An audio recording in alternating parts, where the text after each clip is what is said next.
Sofinco, pensez votre logement pour demain. Travaux, domotique, sécurité, bien-être. Sofinco présente Sud Radio, la vie devant nous.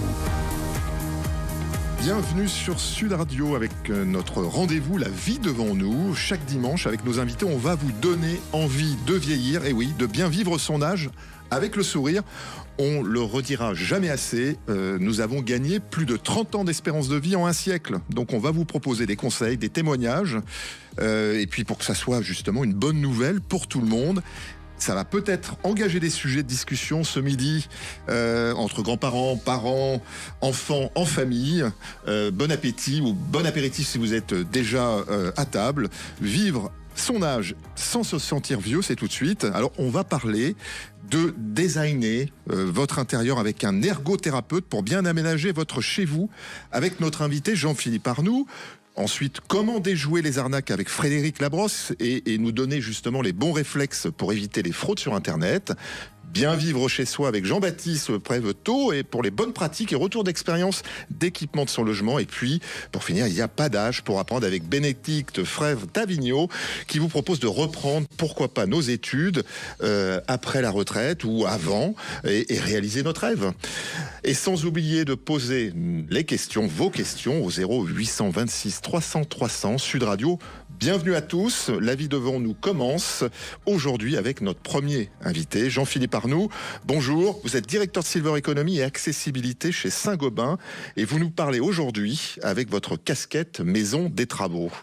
Bonjour, oui, bonjour Laurent, bonjour aux auditrices et aux auditeurs, et puis bon dimanche ou bon apéro, vous disiez tout à l'heure. Avec modération. Avec modération, mais c'est important pour le bien vieillir et le bien vivre. Très bien. Bon alors on va parler d'ergothérapeute. Moi, c'est un mot que je ne connais pas du tout. Je connais pas ce métier, je savais pas qu'il existait.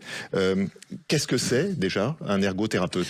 Alors un ergothérapeute, c'est un professionnel de santé dont le métier effectivement est aujourd'hui d'observer la personne dans son environnement, son chez soi, et de déjouer avec elle finalement tous les pièges actuels, voire à venir, je dirais, que pourrait représenter son logement, et de l'aider finalement à mieux vivre son quotidien. Alors il faut pas avoir peur du mot thérapeute. C'est vrai qu'aujourd'hui on le voit souvent trop tard en fait. On a fait une chute et là le médecin ou à l'hôpital on a un ergothérapeute. Non, il peut vraiment intervenir, et de plus en plus, je dirais en prévention, donc faire simplement le tour de chez vous, voir avec vous si vous avez un certain âge et quelques petites faiblesses liées à l'âge. On ne va pas attendre la grande dépendance pour, je dirais, vous prescrire tel ou tel équipement ou tel type de travaux. C'est un agrément, ce métier en fait il existe, il y en a combien en France des ergothérapeutes ? Alors ils sont environ 10-12 000 aujourd'hui, et c'est vraiment un agrément, parce que c'est 3 ou 4 ans d'études, je dirais c'est des professionnels de santé, donc voilà, mais comme je dis, dont le rôle est éminemment de prévention aujourd'hui, et pas seulement de curation ou de soigner des bobos donc, quand ils sont survenus. Donc, concrètement, un ergothérapeute en fait il va pouvoir m'aider peut-être à me dire si j'ai je dois faire une pièce en plus ou éventuellement surélever ma cuisine ou aménager peut-être ma salle de bain. En fait, il va, je dirais, voir avec vous le meilleur, je dirais, aménagement possible et les meilleurs accessoires possibles autour de l'aménagement pour vous permettre de rester en toute autonomie, vivre le plus longtemps possible chez vous. Et ça, on le fait à n'importe quel âge, c'est-à-dire que je peux dans ma maison, en fait, me dire tiens, j'ai peut-être mes parents ou un de mes parents, un de mes proches qui vit aussi avec moi dans mon logement. Exactement. Donc en fait parmi les professionnels à connaître quand on a un projet de vie chez soi, il y a évidemment les professionnels du bâtiment qu'on représente à travers, je dirais, la maison des travaux, mais également, pourquoi pas, un ergothérapeute, et le plus tôt possible. Alors, ça se trouve où, entre guillemets, comment on le contacte, un ergothérapeute ? Alors, un ergothérapeute, moi, ce que je conseille souvent, c'est plutôt d'aller vers les organismes représentatifs. Je vais en citer 2. L'Association nationale française d'ergothérapie, qui a un site internet, et puis le syndicat français des ergothérapeutes libéraux, pareil, site internet. Et là, vous avez des listes d'ergothérapeutes les plus proches de chez vous, qui vont pouvoir vous accompagner. Côté travaux, la maison des travaux, il y a 80 agences en France, 300 agents, je dirais, courtiers en travaux, et qui, eux, vont un peu comme l'ergothérapeute, mais l'ergothérapeute des travaux, pour le coup, vous accompagner pour trouver les meilleurs professionnels avec les bonnes assurances, les bonnes formations, les bons labels et coordonner les travaux avec vous. Cher. C'est gratuit ça ou ça ça pour le particulier, c'est gratuit. C'est gratuit pour le particulier. C'est une convention entre les professionnels du bâtiment et le courtier en travaux. Écoutez, mais effectivement, en fait, il ne faut pas hésiter à s'entourer, je dirais, des meilleures conditions. Pour un projet de vie, vous avez parlé de l'allongement de la durée de la vie. Je pars à la retraite, j'ai peut-être 20-30 ans à vivre devant moi. Je pense qu'il ne faut pas faire l'économie de cette phase de préparation à bien vivre chez soi. D'un côté, pourquoi pas avec un ergothérapeute, parce que, je vous dis, il peut intervenir même s'il n'y a pas, je dirais, de pathologie. Et puis de l'autre côté, des professionnels du monde du bâtiment qui vont vous offrir, je dirais, le meilleur rapport qualité-prix usage-design dans votre chez vous pour vivre le plus longtemps possible. Maison des travaux, donc c'est une enseigne. C'est une enseigne. Il y en a combien en France? Il y a 80 agences physiques et 300, je dirais, courtiers en travaux itinérants, donc qui vont venir chez vous et définir avec vous, je dirais, aussi le meilleur plan de travaux et être votre interlocuteur unique, surtout, pour coordonner les entreprises. Y compris pour pouvoir trouver un ergothérapeute, peut-être Oui, alors certains d'ailleurs sont ergothérapeutes, j'en connais moins une sur Paris, mais oui, effectivement, aujourd'hui, en fait, on va travailler de toute façon à mailler, je dirais, le réseau Maison des Travaux et les principaux organes. C'est très intéressant. Donc si on résume, 10 000 ergothérapeutes en France, la Maison des Travaux qui agrège, en fait, qui fait des services. C'est gratuit en termes de conseils pour le particulier, pour la Maison des Travaux, l'ergothérapeute libéral, lui, je dirais, sera rémunéré. C'est normal. Ça coûte combien passer du temps. Honnêtement, ça va dépendre de la prestation. Là, il faut s'adresser en direct, je dirais, aujourd'hui. Mais je vais vous donner un ordre d'exemple. Si on demande des aides, par exemple, type MaPrimeAdapt, dispensé par l'ANA, l'accompagnement complet est aux alentours de 800-900 € pris en charge par l'État du moment qu'on est éligible. Oui, il y a toutes les primes en fait qui viennent. Voilà, donc MaPrimeAdapt viendra compenser ce qu'on va investir dans le passage de l'ergothérapeute. Mais je pense que effectivement, pour programmer, je dirais aujourd'hui 20-30 ans de vie, investir 300-400 € dans un rapport d'ergothérapeute n'est pas, je dirais, complètement délirant. Merci Jean-Philippe, vous revenez quand vous voulez pour ce type d'information, parce que franchement, on a découvert un métier, et puis il y a une vraie bonne pratique des cas d'usage de commencer par ces approches d'ergothérapeute. Écoutez Jean-Philippe, ce que je vous propose, c'est peut-être qu'on puisse passer sur une notion de sécurité. Vous savez que bien vivre chez soi, c'est aussi être en sécurité. Avec tout de suite Frédéric, qui va nous apprendre à déjouer les arnaques sur Internet. Bonjour Frédéric Labrosse, vous êtes ancien responsable force de l'ordre à la tête d'une unité et aujourd'hui initiateur de l'opération Tranquillité Senior.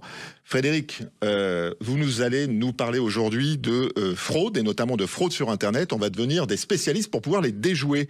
Est-ce que c'est un cas fréquent que vous retrouvez notamment dans l'opération Tranquillité Senior lorsque vous rencontrez des associations de retraités ? Bonjour Laurent, et puis bonjour à tous vos auditeurs. Mais écoutez, oui, Laurent, c'est quelque chose, c'est un phénomène de société maintenant, c'est catastrophique. Et ça ne touche malheureusement pas que les seniors. Les seniors sont une population plus vulnérable, peut-être plus crédule, et puis qui ont plus de difficultés à manier l'outil informatique. Mais tout le monde se fait arnaquer. Il faut être très prudent quand on reçoit un message sur Internet, toujours se poser la question, est-ce que c'est bien un tel qui m'a envoyé ça et est-ce que c'est sérieux? Vous voyez ce qu'on peut faire. Je peux vous citer quelques exemples. Quelques cas concrets, oui. Je vous dis. Oui, un cas concret. Par exemple, l'arnaque la plus ancienne qu'on avait vue apparaître, c'était le message que vous receviez d'un ami, un proche, qui vous disait, alors ça commençait toujours comme ça, est-ce que tu es seul? Est-ce que je peux te parler? Alors oui, bien sûr. Alors il y avait deux cas de figure, soit je suis hospitalisé, on vient de me diagnostiquer une maladie très grave ou un cancer ou quelque chose comme ça, je n'ai pas d'argent sur moi, est-ce que tu pourrais m'envoyer de l'argent par comment je veux dire, MoneyGram ou Western Union, c'est très facile, tu peux te procurer les chèques, oui c'est ça, dans une station-service, un bureau de tabac. Et la variante, c'était, alors est-ce que tu es seul? Surtout n'en parle à personne. Je suis en voyage à l'étranger. On m'a volé tous mes papiers, tout mon argent. Est-ce que tu peux m'envoyer toujours de l'argent par Western Union ou MoneyGram pour que je prenne mon billet de retour, etc. Et donc, évidemment, les gens, certains répondent, bien sûr, c'est pas trop grave, mais ne t'inquiète pas. Et il y en a qui se font avoir. D'accord. Et donc ça Oui. fonctionne malheureusement. En tout cas, on rentre dans ce... Et il y a peut-être un sujet aussi, on en a parlé ensemble, ça m'a Oui. surpris, c'est le conseiller bancaire qui appelle. Ah bah ça c'est le plus grave parce que vous recevez un appel, un message de votre conseiller bancaire qui vous dit qu'il a constaté des mouvements anormaux sur votre compte. C'est soit par Ouais. téléphone, soit par internet. Alors il faut savoir que au début c'était des copies grossières des entêtes bancaires. Maintenant, avec l'IA, ils réussissent même à prendre la voix du conseiller financier. Donc je vous dis, il faut être Ah oui. très prudent. Jamais votre conseiller ne vous appellera en vous demandant vos identifiants. De toute façon, il sait à l'instant T ce qu'il y a comme numéraire sur votre compte. Il vous convoquera s'il y a un souci. Il vous proposera de faire le blocage lui-même à distance sans vous demander d'identifiant ni quoi que ce soit s'il a constaté des mouvements suspects sur votre compte. Mais jamais votre conseiller bancaire ne vous appellera en vous demandant vos identifiants. Ça paraît évident, et pourtant, il y a de plus en plus de fraudes, puisque l'intelligence artificielle fait des ravages là-dessus. Donc vous le précisez. Il y en a pléthore, c'est une catastrophe. Et je vous dis, même les jeunes maintenant se font avoir. Alors évidemment, pris de panique quand on vous dit qu'on a constaté des mouvements suspects, qu'il y a eu des retraits anormaux sur votre compte. Bah vous appelez. Certaines personnes. Ben oui, voilà. Ouais. Alors écoutez, si on vous dit ça, il faut appeler votre banque. Voilà. Moi, Le c'est ce que je numéro peux de vous votre conseiller. banque, votre conseiller, Mais oui, et pas un autre numéro, ou soi-disant un numéro d'urgence. Peut-être surtout pas. non, Oui. peut-être le dernier conseil, allez, le cas du livreur qui a pu... Oui. Oui. Ah bah oui, alors vous allez recevoir un colis, un message d'UPS, Mondial Relais ou DPD, vous disant que le livreur a essayé de passer pour vous déposer un colis dans la boîte, mais que comme il ne rentrait pas, il faut reprogrammer un passage. Donc évidemment, vous allez solliciter la reprogrammation d'un passage, et là on va vous dire oui, mais voilà, c'est facturé. Alors ça reste une somme modique, on va vous demander 3,10 € par exemple. Donc la personne ne va pas être trop choquée en se disant oui, bon, j'étais pas là, c'est de ma faute, ou il rentrait pas dans la boîte. Donc, et il vous demande bien sûr vos identifiants bancaires pour les 3,10 €. Oui, ah bah oui, d'autant plus que vous pensez bien que c'est pas 3,10 € qu'ils vont prélever. Non, mais on se méfie pas assez parce que c'est une petite somme. Et le problème, c'est que en tout cas, les personnes derrière ont l'ensemble de vos données identifiants, et c'est terrible pour ensuite vous prélever beaucoup plus d'argent en fait sur vos comptes. Merci beaucoup Frédéric, je rappelle pour vos retours d'expérience qui sont très précieux parce que il y a trop de personnes, et vous le dites à chaque fois, qui se font malheureusement avoir entre guillemets. Vous êtes responsable Tranquillité Senior pour sensibiliser notamment dans les mairies, les associations de retraités, mais aussi leurs enfants et les petits-enfants. Merci en tout cas pour ces retours d'expérience Frédéric Labrosse. On vous retrouve très bientôt. Vos questions au 826 300 300. On répond avec grand plaisir. Et puis vous êtes sur Sud Radio. On se retrouve après une courte pause avec des conseils pour bien vivre chez soi à tout âge. Sofinco, pensez votre logement pour demain. Travaux, domotique, sécurité, bien-être. Sofinco présente Sud Radio, la vie devant nous. Vous êtes sur Sud Radio, la vie devant nous. C'est maintenant. On bien vivre chez soi à tous les âges avec notre invité, notamment Jean-Baptiste Prévetot. On vous souhaite un très bon appétit. Bonjour Jean-Baptiste Prévetot, vous êtes le président de Indépendance Royale, qui est le numéro 1 français de l'équipement du domicile des personnes qui veulent rester chez elles. Bonjour. Bonjour Laurent. Alors Jean-Baptiste, on en a parlé un petit peu avant, vous contribuez en fait à faciliter la vie chez soi. Moi j'ai une première question, parce que très souvent lorsqu'on en parle, même à ses parents, ils vous disent très vite écoutez, c'est très très bien ce que vous faites pour adapter le logement, mais c'est vraiment pas pour moi. Moi tout va très bien. Et on parle souvent de dépendance et il y a une confusion. Qu'est-ce que vous pouvez nous raconter sur ce sujet justement de question d'âge ? Écoutez, oui, vous avez tout à fait raison. Moi, c'est aussi quelque chose qui m'étonne chaque jour. C'est vrai que on voit bien que la prise en compte de l'âge évolue. Ça évolue sur beaucoup de points de vue. On a notamment tout l'environnement familial souvent qui est très attentif à à l'adaptation du logement, aux problèmes de mobilité des parents et donc qui sont en support des parents. On a des solutions qui ont beaucoup évolué en plus dans le temps par rapport à ces questions d'âge, j'y reviendrai tout à l'heure. Et puis face à ça, effectivement, on a souvent des personnes âgées qui se retrouvent avec des difficultés de mobilité, des difficultés de déplacement, et qui considèrent que nos solutions d'adaptation ne sont pas pour elles, ne les concernent pas. Donc il y a effectivement un petit blocage psychologique par rapport à cette adaptation qui est toujours impressionnant à constater. Alors, vous aujourd'hui, enfin, votre entreprise est présente depuis très très longtemps sur toute la France. Je crois que vous êtes historiquement le spécialiste de l'adaptation du logement des Français. Concrètement, comment ça se passe? Un cas pratique peut-être justement d'une personne qui est sensibilisée au bon moment et pas lorsqu'il y a une chute ou autre. Oui, alors comme vous le rappeliez, nous, l'entreprise existe depuis une vingtaine d'années. Elle a été créée en 2023 et on intervient sur toute la France pour permettre aux seniors de profiter de leur domicile à 100%.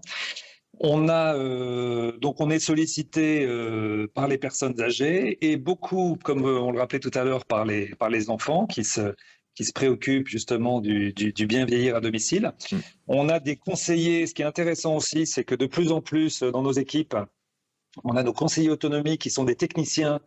Et moi, je suis toujours agréablement surpris de voir de plus en plus de personnes nos conseillers autonomie, qui de plus en plus font ce métier aussi par quête de sens, vous voyez, qui accompagne les personnes, en fait, parce que c'est un engagement, ça résonne aussi souvent aussi avec leur histoire personnelle, vous voyez, donc on a aussi la chance où nos clients, les personnes âgées en général, ont la chance d'être bien accompagnés par des ergothérapeutes, par les conseillers autonomie d'indépendance royale aussi, et sont des personnes qui sont heureux de faire ce métier. Et donc voilà, on a ces spécialistes qui se déplacent à domicile et qui font un diagnostic du domicile. Donc c'est aussi, on se rend compte que très souvent, nous, on apprécie d'avoir les enfants dans le foyer au moment où nos conseillers interviennent, parce que effectivement, ça permet de faire prendre conscience parfois des besoins d'évolution. Et puis d'éviter peut-être les fraudes aussi, hein. Le démarchage intempestif, pardon. Voilà, Voilà, effectivement, c'est un point important. Il faut rassurer tout le monde sur les prestataires ou les intervenants sur ce secteur, que les personnes interviennent soient des professionnels formés. Et évidemment, l'objectif est d'apporter une solution qui correspond à un besoin.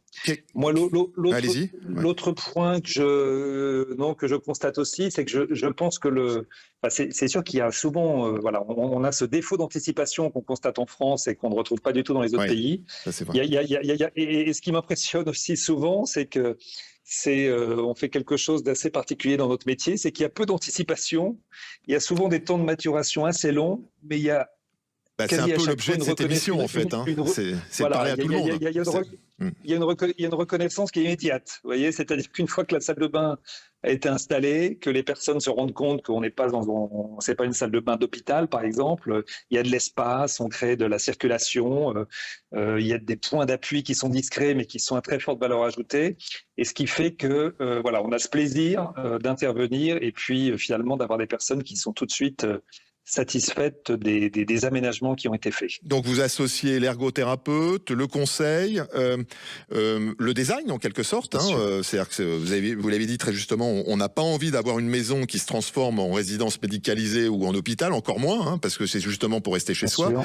Et c'est quoi la moyenne on va parler un peu d'argent. J'ai compris qu'on commençait très souvent par sa salle de bain, l'aménagement de sa salle de bain, la baignoire qui est une catastrophe en termes de chute. C'est quoi le budget de départ, en fait, pour justement pouvoir rester chez soi, la moyenne de dépenses qu'on doit faire?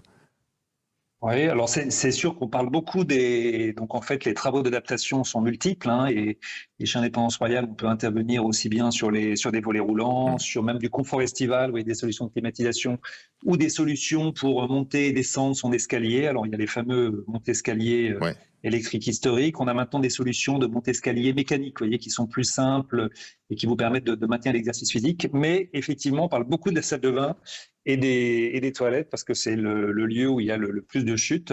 Et le budget moyen, écoutez, c'est entre 5 000 et 6 000 euros. Je crois que dans le cadre de MaPrimeAdapt, D'accord, donc ça, c'est les aides que vous donc, pouvez avoir alors, avec... le 6 000, c'est le budget moyen, et le budget moyen de ma prime adapt doit être autour de 7 700 €, je crois, en D'accord. 2024. Et ma prime adapt, on peut le retrouver notamment sur France Rénov', ce sont les agences France Rénov' ou sur le site Exact. internet? D'accord. Exactement, les agences France Rénov', les ergothérapeutes dans les départements sont de toute façon des très bons conseillers pour à la fois comprendre un peu comment le logement peut être adapté et puis comprendre l'ensemble des aides et voir dans quelle mesure on y est éligible. Effectivement, ce sont Merci beaucoup Jean-Baptiste Prévetot. Je rappelle, vous êtes président de Indépendance Royale, que vous pourrez retrouver partout en France. Et puis on va rester avec nous, on va pouvoir parler justement d'apprendre à tout âge. Et n'oubliez pas, posez vos questions au 0826 300 300. Et pourquoi pas, il n'y a pas d'âge pour apprendre. On a certainement un rêve ou une passion non avouée et l'envie de se découvrir peut-être acteur, sculpteur ou encore animer une association ou sportive ou autre. On peut apprendre à tout âge et il y a des écoles en plus pour cela. Bénédicte Frèvre-Tavignot, bonjour. Vous êtes professeure associée en stratégie et cofondatrice de l'Institut de, alors je vais avoir du mal à le prononcer, Sustainability et organisation HEC. Alors HEC, c'est quand même une école prestigieuse. Vous allez tout nous dire. Alors on peut apprendre en fait à tout âge et notamment lorsqu'on est retraité. Bonjour Bénédicte. Bonjour Laurent, bonjour à tous. On peut apprendre à tout âge en effet. Alors c'est sûr que quand on est senior, on peut s'adonner à des passions qu'on n'a pas eu le temps de développer, je sais pas, la sculpture, la musique, tout ce qui est culturel. Alors c'est sûr que nous, dans une école comme HEC, on va proposer aux seniors potentiellement de développer une quête de sens, c'est-à-dire ils ont pu, dans une vie professionnelle, évidemment, développer des compétences, par exemple en entreprise, et avoir envie de les mettre au service de l'économie sociale et solidaire. Donc aujourd'hui, il y a d'énormes besoins dans le monde de l'économie sociale et solidaire. Et nous, il y a un programme qu'on avait créé il y a quelques temps, justement autour de l'entrepreneuriat social. Et il se trouve qu'un des premiers participants de notre programme, c'était quelqu'un qui venait inventer sa troisième vie, et justement pour être un acteur utile et mettre à profit ses compétences. Donc voilà, et on peut aujourd'hui, on peut aider notamment les associations ou les entreprises sociales qui dépendent pour certaines pas mal des subventions, et on voit bien que les subventions elles diminuent. Et bien comment faire évoluer les modèles économiques vers des modèles un peu plus autonomes, moins dépendants des subventions. Et donc là, on voit bien que toutes les compétences acquises dans le monde de l'entreprise peuvent être utiles. Et nous, eh bien, on forme à ces changements de modèle économique. Et c'est quelque chose qu'on a développé depuis des années et qu'on pourrait développer encore de manière plus massive, évidemment, pour les seniors. D'accord, donc en fait, Bénédicte, concrètement, c'est-à-dire que vous avez des modules de formation qui permettent, pourquoi pas un retraité qui a une activité particulière, de pouvoir réécrire en fait une partie de sa vie, parce qu'on a une longévité aujourd'hui qui est extraordinaire, sur un sujet qui le passionne et qui est notamment lié à un engagement associatif, si je comprends bien, pour être dans une utilité de son territoire, de sa commune, ou au travers d'une association sportive ou culturelle. Et donc c'est ces modules qui donne une professionnalisation, un encadrement, et puis en plus avec la marque d'HEC, donc parce que HEC, je sais pas si tout le monde connaît, mais c'est une école prestigieuse de commerce, reconnue en France, mais qui rayonne en fait en Europe et dans le monde, avec, je crois que vous êtes 10e, c'est ça, dans le ranking, dans le... Non, un peu moins. Ça change souvent les rankings. D'accord. Bon, je vais pas vous taquiner là-dessus, mais en tout cas, une école prestigieuse. Donc, ça, concrètement, vous avez un catalogue, et si demain, moi, je suis intéressé, je peux vous questionner, c'est ça? Alors, nous, on a créé plein de programmes dans ce que je viens de décrire. Après, maintenant, il s'agirait pour nous de lancer des programmes spécifiques pour les seniors, et on est prêt à y réfléchir et à le faire, en effet. Mais je vous dis, on a déjà formé, en effet, des seniors sur ces approches-là, sur ces approches d'entrepreneuriat social, et on est prêt à le faire de manière beaucoup plus massive si on voit qu'il y a une demande aussi. Donc écrivez à HEC en citant le nom de... Vous le retrouvez sur le site internet de Sud Radio, sur Bénédicte Frèvre-Tavignot. Peut-être dernière question, très rapidement...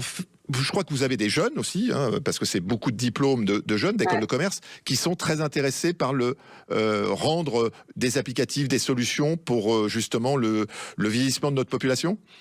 Bah oui, on a des jeunes ou des moins jeunes d'ailleurs qui ont compris que derrière ces sujets qui peuvent être vus comme des contraintes, il y avait aussi beaucoup d'opportunités d'innovation. Et donc, on a pas mal d'anciens, plus ou moins jeunes, qui ont créé des entreprises pour accompagner les personnes âgées à domicile, comme à l'Envie, pour créer des colocations, des espaces partagés en fait, pour personnes âgées. Alzheimer, par exemple, ce que fait aussi à l'Envie. Il y a aussi, on a une ancienne qui a créé Tom et Josette, donc c'est des micro-crèches en maison de retraite. On a d'autres anciens qui ont créé aussi Domani ou la maison de Blandine. Très connu, on voit bien qu'il y a tout un champ d'innovation, de nouveaux modèles économiques que nos jeunes, nos moins jeunes explorent et que notre incubateur, notre centre de l'entrepreneuriat social, etc., vont aussi accompagner pour aider à développer ces modèles économiques. Merci Bénédicte, vous êtes intéressable. Cette dernière question était une ouverture extraordinaire aussi sur cette jeunesse intergénérationnelle. Merci beaucoup pour ces réponses, ces solutions en fait pour pouvoir apprendre et pouvoir réaliser en fait sa troisième vie. Donc on garde en tête de cette émission, nous avons des ergothérapeutes qui sont des acteurs de confiance avant d'entamer des travaux. On a su, en tout cas je pense que vous êtes plus à l'aise pour déjouer les tours et les arnaques à Internet et puis continuer d'apprendre avec Bénédicte sur des écoles prestigieuses qui aujourd'hui proposent des modules. Je vous laisse en compagnie de Christophe Debien pour La Planète Demain sur Sud Radio. Rendez-vous, on n'oublie pas, dimanche prochain, de midi à 12h30. Et on attend vos questions au 0826 300 300. Et pour ceux qui veulent écouter, ou réécouter, ou partager l'émission La Vie Devant Nous, en podcast, en replay sur l'application Sud Radio et le site sudradio.fr. Bon dimanche, bon appétit et portez-vous bien. Sud Radio, La Vie Devant Nous. Avec Sofinco, pensez votre logement pour demain. Travaux, domotique, sécurité, bien-être.